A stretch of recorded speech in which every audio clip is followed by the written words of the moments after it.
everyone, are you wondering why your yeast spreads may or may not work and what that kind of things affect yeast? We're going to talk about that in this video.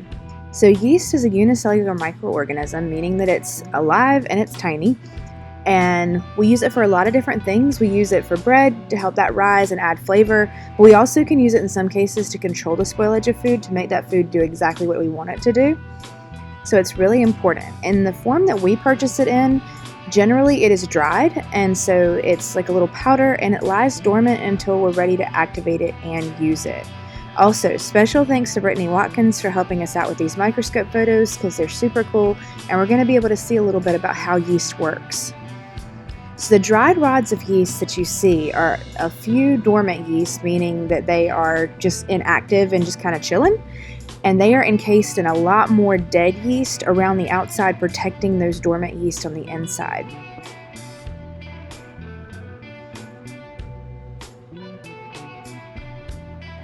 So the longer that you keep yeast around in general, so the longer that you keep it at your house, the number of dead yeast in that powder is going to increase, and that can throw off the living yeast ratio, meaning that there's less living yeast in there.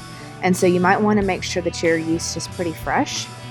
But then once you add water, that yeast is going to hydrate, and so that is going to reactivate the yeast, and then it's going to eat any sugar in your mixture, and that starts the process of fermentation, which you might have heard about in your science classes, but that is releasing carbon dioxide and alcohol in this process.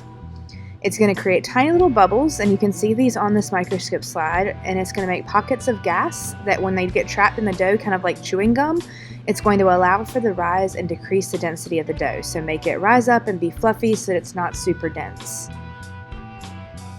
So these are the bubbles that are created under the microscope, and so as those gather around, right now they're sitting in water, but as those sit and as those more bubbles are released, it's going to make your bread rise.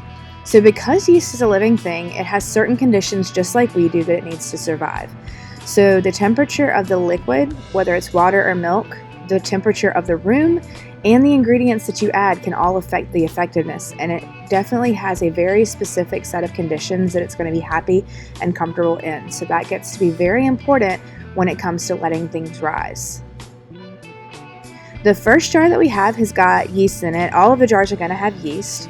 And then it's going to have 115-degree water because that's right about where yeast is really happy, and no added ingredients. So it's not going to have any sugar, any salt, anything like that in it. And so we're going to see how that reacts. So your second jar is going to have yeast again, and then the 115-degree water, and it's going to have a little bit of sugar added in there. And generally sugar for yeast is the food that it likes to eat, and so that's what's going to kind of accelerate this reaction, but you're going to see this in the video as we go forward.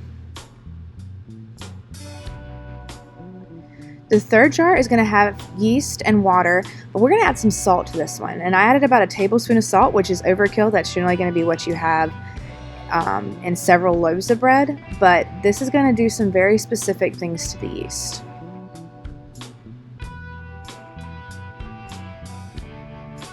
So your fourth jar is going to have yeast and cold water right as it comes out of the taps, the temperature that the water is coming out of the faucet. And so that's going just with the yeast, no added ingredients. And then the fifth jar, same thing, no added ingredients, but instead of cold water, we're going to have some boiling water added in there. And boiling water is going to be 212 degrees. So then we are doing a 2-hour time lapse of what these jars look like to see how time and the temperature of the room and stuff can affect things. And all of these are going to react just a tiny bit differently, and we're going to talk about what each of those things mean.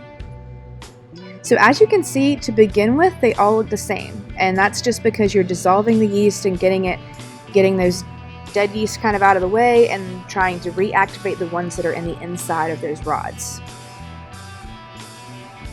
So very shortly though, we're going to start seeing some different reactions in the different jars. So the first jar is activating just a little bit because we've got that ideal temperature of the water, but it doesn't have anything to eat. So it's just not going to thrive. It's not going to do a whole lot.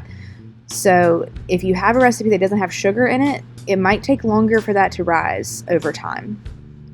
So as we progress, the second jar is really starting to stand out. We are seeing bubbling. We are seeing some little bubbles rising to the top and popping, and this is because it has a food source, so the yeast are eating the sugar in the jar and expelling CO2 and alcohol. But if you don't have anything in there to kind of check it, as you can see, those bubbles just kind of bust and fall back into the rest of the jar.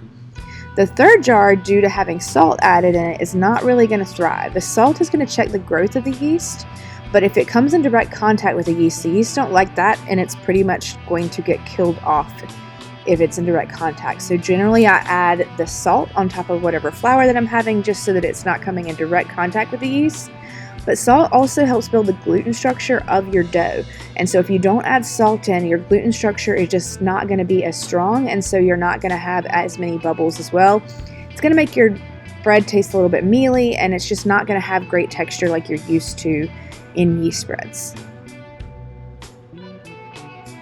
The other thing with yeast and salt that's really important is that salt is going to slow down the yeast just a little bit, and that's going to prevent it from rising super fast like we see in jar number 2. And if the bread rises really fast, it's going to collapse in the oven, and that's going to also lead to very dense bread. You'll also might see some really large bubbles in the bread, and the texture is going to be uneven. In that fourth jar, we've got cold water, and the yeast in this jar is like us when it is cold outside. It is inactive, and it is not wanting to do very much. It is activated and it's moving slowly, but if you have cold water, just know that it's not going to activate the way that you want it to. We're looking for a temperature range for yeast between about 110 and 120 tops. And to prove that, the last jar we added boiling water, and that boiling water is 212 degrees, and the yeast gets killed by the extreme temperatures. And what you will see is that jar is starting to separate because the dead yeast just kind of sink to the bottom of the jar and aren't really doing a whole lot. So the texture difference and the colors are a lot different. So thank you so much for watching this video. I hope you guys were able to learn a little bit about the science of yeast, and thank you again to Brittany for showing us these awesome photos, and we will see you next time. Don't forget to like, comment, and subscribe.